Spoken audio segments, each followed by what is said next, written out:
Hi hello welcome. நான் உங்கள் ராம்கி. மிக பழமையான ஊர்களில் ஒன்றான திருநீர்மலையில் தாங்க நம்ம இப்போ இருக்கிறோம். மலைக்கு மேலே ஒரு கோயிலும் மலைக்கு கீழே ஒரு கோயிலும் இருக்குங்க. இரண்டு வெவ்வேறு கோயிலாக இதை பார்க்க முடியாதுங்க. இரட்டை கோயிலாக தான் பார்க்குறாங்க. 108 திவ்ய தேசங்களில் 61வது திவ்ய தேசம்ங்க. மலைக்கு மேலே இருக்கிற கோயிலில் ரங்கநாதர் மூலவராகவும் கீழே இருக்க கோயிலில் நீர்வண்ண பெருமாள் மூலவராகவும் இருக்கிறார். பெருமாளை 4 நிலைகளில், அதாவது 4 கோலங்களில் நீங்கள் பார்க்கலாங்க. பாதி வழியில் இங்கே ஒரு ஆஞ்சநேயர் சன்னதி இருக்குங்க. ரொம்ப பெரிய மலைலாம் இல்லைங்க, சின்ன மலை தான், ஒரு 10 நிமிஷத்தில் ஏறிடலாம். 12 ஆழ்வார்கள் 4000 திவ்ய பிரபந்தங்கள் எழுதினார்கள். இவர்கள் போற்றி பாடிய பாடல்களில் இடம்பெற்று இருக்கும் திருத்தலங்கள் தான் இந்த 108 திவ்ய தேசம். இந்த 108 திவ்ய தேசங்களில் உள்ள பெருமாளை போற்றி பாடிய பாடல்கள் தான் மங்களாசாசனம். 108 திவ்ய தேசங்களை தரிசிப்பது மோட்சம் தரும் என்பது ஒரு நம்பிக்கை. 108 கோயிலில் 105 கோயில் இந்தியாவில் இருக்குங்க. ஒரு கோயில் நேபாளில் இருக்குது. 105 இந்தியாவில் இருக்கிற கோயிலில் 84 கோயில்கள் தமிழ்நாட்டிலே இருக்குங்க. 105 இந்தியாவில், 1 நேபாளில், மிச்சம் 2 எங்கன்னு தானே கேட்குறீங்க? அந்த 2 கோயில்கள் பூலோகத்தில் இல்லைங்க. ஒன்று திருப்பார்கடல் மேல்லோகத்திலையும், 2 திருப்பரமபதம் வைகுண்டத்திலையும் இருக்குங்க. நம்ம சேனலில் ஏற்கனவே திருப்புலனியில் இருக்கிற ஆதி ஜெகநாத பெருமாளும் காஞ்சியில் இருக்கிற வரதராஜ பெருமாளும் பார்த்துட்டோங்க. மேலே ரீச் ஆயாச்சுங்க. இந்த மண்டபம் பேர் கல்கி மண்டபம். MS சுப்புலக்ஷ்மி அவர்களோட டொனேஷனில் கட்டினதுங்க இந்த மண்டபம். விஸ்வநாதன் உள்பட பல பிரபலங்களுக்கு திருமணம் நடைபெற்ற தலம்ங்க. கோயிலில் ரெனோவேஷன் ஒர்க்லாம் நடக்குதுங்க. மூலவர் சன்னதி மூடிதாங்க இருக்குது. வெளியே இருக்கிற சாமிக்கு அர்ச்சனைலாம் பண்ணுறாங்க.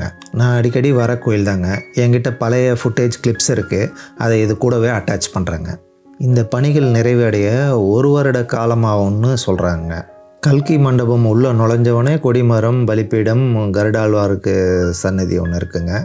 அதுக்கப்புறமா நேராக உள்ளே போனால் மூலவர் போய் பார்க்கலாம். பெருகு முனிவரும் மார்கண்டேய மகரிஷியும் ஸ்ரீரங்கத்தில் விஷ்ணு பகவானை சைன கோலத்தில் பார்த்துட்டு வீடு திரும்பிட்டு இருக்கும் போது பெருமாளோட சைன கோலத்து காட்சி அவங்க கண்களை விட்டு போவே இல்லை. விஷ்ணு பகவான்கிட்ட மீண்டும் ஒரு முறை காட்சி தருமாறு இந்த தலத்தில் கேட்குறாங்க. அவர்கள் விருப்பத்துக்கு இணங்க விஷ்ணு பகவான் போக சைனத்தில் காட்சி தரார். அதனால் இங்கே இருக்கும் மூலவர் ரங்கநாத பெருமாளோட பெருகு முனிவரும் மார்கண்டேய மகரிஷியும் இருக்கிறாங்க. மூலவரை பார்த்துட்டு வலம் வரும்போது நீங்கள் யோக நரசிம்மரை பார்க்கலாங்க. பால நரசிம்மர், சாந்த நரசிம்மர் என்றும் அழைக்கப்படுகிறார். பக்கத்திலே உலகளந்த பெருமாள் வலது கையை மேல் நோக்கியும் இடது காலை மேலே உயர்த்தியும் காட்சி தரார். நரசிம்மருக்கு பக்கத்தில் இருக்கிற செவர்களில் பார்த்தீங்கன்னா 3ஆம் ராஜராஜன் மற்றும் 3ஆம் குலோத்துங்க சோழர் காலத்து கல்வெட்டுகள்லாம் இருக்குங்க. 2 கோயில்களையும் சேர்த்து மொத்த பரப்பளவு பார்த்தீங்கன்னா 15 ஏக்கருங்க. அதில் கீழ்கோயில் மட்டும் 3 ஏக்கர். புராணத்தின்படி இத்தலம் தோயாத்ரி என்று அழைக்கப்படுகிறது. அதாவது நீரால் சூழப்பட்ட மலை, திருநீர் மலை. ராமாயணத்தை எழுதிய வால்மீகி ராமாயணம் எழுதிய பிறகு இங்கிருக்கும் ரங்கநாதரை வழிபட்டார். வால்மீகி ராமரை காண விரும்பவே ரங்கநாதர் ராமராகவும், லக்ஷ்மி தாயார் சீத்தையாகவும், ஆதிசேஷன் லக்ஷ்மணனாகவும், சங்கு பரதனாகவும், கருடன் ஆஞ்சநேயராகவும் காட்சி தந்தாங்க. நீரால் சூழப்பட்ட இந்த மலையின் மேலே திருமங்கை ஆழ்வார் சுமார் ஒரு 6 மாத காலங்கள் இங்கே காத்திருந்து பிறகு கீழே இருக்கும் கோயிலில் இருக்கிற பெருமாளை தரிசித்ததாக கூறப்படுது. 4 கோலங்களில் காட்சி தரும் பெருமாளை புகழ்ந்து அவர் பாடியுள்ளார். வைகுண்டத்து நீரால் நிரப்பப்பட்ட கிஷீர புஷ்கரணி. பிரகனானந்தாவோட பிரார்த்தனையால் நரசிம்மர் கண்ணீரால் உருவான மற்றொரு குலத்தின் பெயர் கருணைய புஷ்கரணி. மேலே இருந்து கீழே இருக்க கோயிலும் குளமும் நீங்கள் நல்ல வியூ பார்க்கலாங்க. குரோம்பேட் பல்லாவரம் தாம்பரத்துலேருந்து ரொம்ப பக்கத்துலங்க. கீழம்பாக்கத்துலேருந்து நீங்கள் வந்தீங்கன்னா 16 கிலோமீட்டர், தாம்பரத்துலேருந்து வெறும் 6 கிலோமீட்டருங்க. இந்த கோயிலோட லொக்கேஷன் லிங்க்கை டிஸ்கிரிப்ஷனில் தரேன். மேலவே ஒரு சின்ன கடை இருக்குங்க. தண்ணி எதனா வேணும்னா வாங்கிக்கலாம் இங்கேயே. வாங்க இப்போ கீழே போய் நீர்வண்ண பெருமாளை பார்க்கலாம். சுயம்புவாக தோன்றிய 8 பெருமாள் கோயில்கள் ரொம்ப விசேஷமானவைங்க. ஸ்வயம் வியக்த கேஸ்தரங்கள் எனப்படும் இத்திருத்தலங்கள் ஸ்ரீரங்கம், திருப்பதி, ஸ்ரீமுஷ்ணம், புஷ்கர், பத்ரிநாத், நைமிஷாரண்யம், சாலகிராமம் மற்றும் இந்த திருநீர்மலை. இந்த கோயிலோட குளம் ஒன்று தானுங்க. ஆனால் தீர்த்தங்கள் 4ஆக குறிப்பிடுறாங்க. சித்த தீர்த்தம், சொர்ண தீர்த்தம், கஷீர தீர்த்தம், கருணைய தீர்த்தம். சித்திரை, பங்குனி மற்றும் வைகுண்ட ஏகாதசிக்கு மறுநாள் இந்த 3 நாள் வந்து தீர்த்த வாரிய விழா நடக்குங்க. இந்த கோயிலில் இரட்டை திருவிழா நடைபெறுங்க. மலை மேலே இருக்கிற ரங்கநாதருக்கு சித்திரையிலும், நீர்வண்ண பெருமாளுக்கு பங்குனியில் பிரம்மோற்சவம் நடக்குதுங்க. இந்த ராஜகோபுரம் நேர் எதிர்க்க ராமர் சன்னதிங்க. நீர்வண்ண பெருமாள் எதிர்க்க வந்து பலிப்பீடமும் கொடிமரமும் இருக்குங்க. ஆல்ரெடி நம்ம சேனலில் அப்லோட் பண்ண சுந்தர வரதராஜ பெருமாள் கோயிலில் 9 பெருமாள் ஒரே ஸ்தலத்தில் பார்த்தேங்க.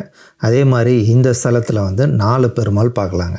வால்மீகி தனக்கு அளித்த காட்சியின்படி நிரந்தரமாக இருக்க வேண்டும் என்று ஆசைப்பட்டதால் அதே காட்சியின்படி ராமபிரானுக்கு இங்கே வந்து தனி சன்னதியை அமைச்சிருக்காங்க.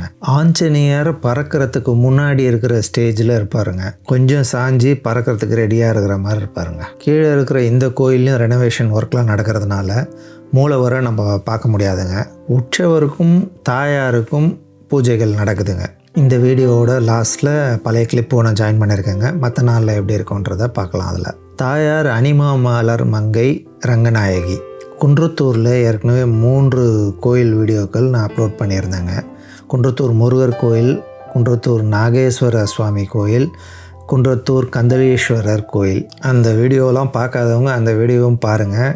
அந்த கோயிலேருந்து இந்த கோயில் வந்து 4 கிலோமீட்டர் தாங்க. நீங்கள் ஒரே நாளில் இது எல்லாமே நீங்கள் பார்த்துடலாம். கல்வெட்டுகளின்படி மூலக்கோயில் வந்து 7ஆம் நூற்றாண்டு 8ஆம் நூற்றாண்டில் பல்லவர்களால் கட்டப்பட்டதுங்க.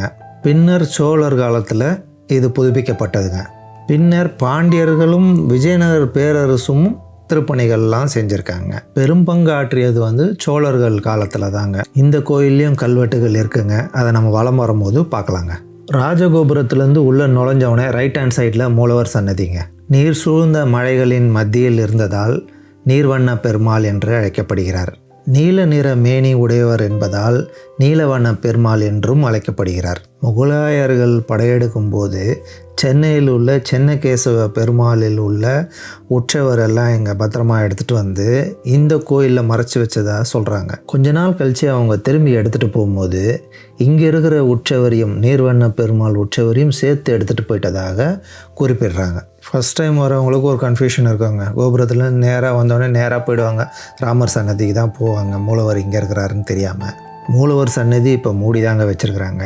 அங்கே எதுவுமே இல்லைங்க. இப்போது ராமர் சன்னதிக்கும் தாயார் சன்னதிக்கும் நடுவில் வந்து உற்சவரை வச்சு அங்கே பூஜைகள் செய்கிறாங்க. மேலே ரங்கநாத பெருமாளை சைன கோலத்தில் பார்த்தோங்க. இருந்த கோலத்தில் நரசிம்மர், நடந்த கோலத்தில் உலகளந்த பெருமாளும், நின்ற கோலத்தில் நீர்வண்ண பெருமாளும் பார்க்கலாங்க. வால்மீகிக்கு காட்சி அளித்த ராமர் சன்னதி கல்யாண ராமராக நமக்கு காட்சி அளிக்கிறாருங்க. இந்த மண்டபத்தில் இருக்கிற தூண்கள் எல்லாத்துலேயுமே நீங்கள் சிற்பங்கள் பார்க்கலாங்க. அற்புதமான சிற்பங்கள் செதுக்கப்பட்டிருக்கும். சுயம்புவாக தோன்றிய 8 கோயில்களில் இது ஒரு கோயில் என்பதால், மலையில் அமைந்த கோயில் என்பதாலும் இங்கு பௌர்ணமி தோறும் கிரிவல வைபவம் வந்து விசேஷமாக நடைபெறுதுங்க. சனிக்கிழமையில் ரங்கநாதருக்கு வந்து விசேஷ பூஜை நடைபெறுதுங்க. அவருக்கு புஷ்பாங்கி அலங்காரம் செய்து வழிபடுகிறார்கள். சனிக்கிழமையில் இங்கே கூட்டம் ஜாஸ்தி இருக்குங்க. அங்கே தாங்க சென்ட்ரலில் வந்து உற்சவரை வச்சுருக்குறாங்க. அங்கே நம்ம வந்து பூஜைகளும் நடக்குது. அதுக்கு பக்கத்தில் வந்து பார்த்திங்கன்னா தாயார் சன்னதிங்க. அனிமாமலர் மங்கை தாயார் கஜலக்ஷ்மி எப்படி இருப்பாங்கன்னு நீங்கள் தெரிஞ்சுக்கிறதுக்காக வேண்டி ஒரு புகைப்படமுங்க. மலையில் இருக்கிற கோயிலையும் கீழே இருக்கிற கோயிலையும் ஒரு மாடலாக செஞ்சு இங்கே வச்சுருக்காங்க. இதை நீங்கள் வலம் வரும்போது பார்க்கலாம். நம்ம மேலே இருக்கிற கோயிலில் வந்து நரசிம்மர் வந்து பால நரசிம்மராக பார்த்தோம்லங்க. பாலன் என்றால் சிறுவன் என்று அர்த்தம். இரேனிய கசுபுவை சூரசம்ஹாரம் செய்துவிட்டு நரசிம்மர் வந்து உக்கிரமாக காட்சி தரார்ல, அதை பார்த்த பிரகலாந்தாவுக்கு வந்து பயம் வந்துடுச்சு. தன்னுடைய பக்தர் தன்னை பார்த்து பயப்படவே பால நரசிம்மராக, சாந்த நரசிம்மராக அவர் காட்சி தரார். ஏற்கனவே பழைய சேவாரத்தில் இருக்கிற லக்ஷ்மி நரசிம்மர் கோயில் வீடியோவும் சிங்கப்பெருமாள் கோயில் வீடியோவும் நான் ஏற்கனவே அப்லோட் பண்ணியிருக்கேங்க. அந்த வீடியோவை பார்க்காதவங்க அதை பாருங்கள். அதில் நிறைய தகவல்கள் நான் சொல்லியிருக்கிறேன். இந்த கோயில் ரொம்ப ஃபேமஸான கோயில், ரொம்ப விசேஷமான கோயிலுங்க. அதனால் நிறைய பேர் அடிக்கடி வரதான் செய்வாங்க. இந்த மாதிரி ரெனோவேஷன் ஒர்க்கு நடக்குதுன்றது தெரியாமல் வராங்க. அவங்களுக்கு வேண்டிய உற்சவர் தரிசனம் வந்து இவங்க ஏற்பாடு பண்ணியிருக்கிறாங்க. கற்களால் கட்டப்பட்ட மூலக்கோயில் வந்து அவ்வளோவா பழுதடைஞ்ச மாதிரி எதுவும் தெரியலங்க. இந்த சுண்ணாம்பு அடித்து இந்த பெயிண்டெல்லாம் அடித்து இருக்கிற இடங்கள் தான் வந்து பாசி பிடிச்சி போய் ரொம்ப மோசமாக இருக்குது. இந்த வேலைகள்லாம் கட்டுமான பணி வேலைகள்லாம் முடிஞ்சிடுச்சுன்னா இந்த கோயில் பார்க்குறதுக்கு இன்னும் அழகாக இருக்குங்க. வரவங்களுக்கு மூலவரை பார்க்கலனா கூட கோயிலை பார்த்த ஒரு திருப்தியோட இங்கே வந்து நிறைய பேர் செல்ஃபிலாம் எடுத்துக்கிட்டு வீடியோலாம் எடுத்துகிட்டு போகிறாங்க. இங்கேருந்து மேலே இருக்கிற கோயிலோட வியூ வந்து நல்லா தெரியுங்க. இந்த ஸ்தலத்தோட குளத்தில் வந்து குளிச்சுட்டு இந்த பெருமாளை வந்து வழிபட்டால் நோயெல்லாம் விலகி நலம் உண்டாகும் என்பது பக்தர்களோட நம்பிக்கைங்க. குழந்தை பாக்கியம் வேண்டி இங்கே உள்ள மரத்தில் வந்து தொட்டில் கட்டி வழிபடுகிறார்கள். திருமண தடைகள் எல்லாம் நீங்கிறதுக்காக வேண்டி பெண்கள் எல்லாம் வந்து கிரிவலம் செஞ்சு வழிபடுறாங்க. வேண்டுதல்கள் வந்து நிறைவேறின உடனே மூலவருக்கு வந்து வஸ்திரம் செலுத்தி வழிபடுகிறார்கள், நேர்த்திக்கடன் செலுத்துகிறார்கள். இந்த மூலவர் சன்னதி சுற்றி நீங்கள் வரும்போது இங்கே இருக்கிற சுவர்களில் வந்து நீங்கள் கல்வெட்டுகள் பார்க்கலாங்க. பெரும்பாலானவை வந்து 3ஆம் ராஜராஜ சோழனும் 3ஆம் குலோத்துங்க சோழன் காலத்து திருப்பணிகள் எல்லாம் குறிப்பிடுதுங்க. குலசேகர பாண்டியனும் திருப்பூர சுந்தர பாண்டியனோட கல்வெட்டுகள் எல்லாமும் இருக்குங்க.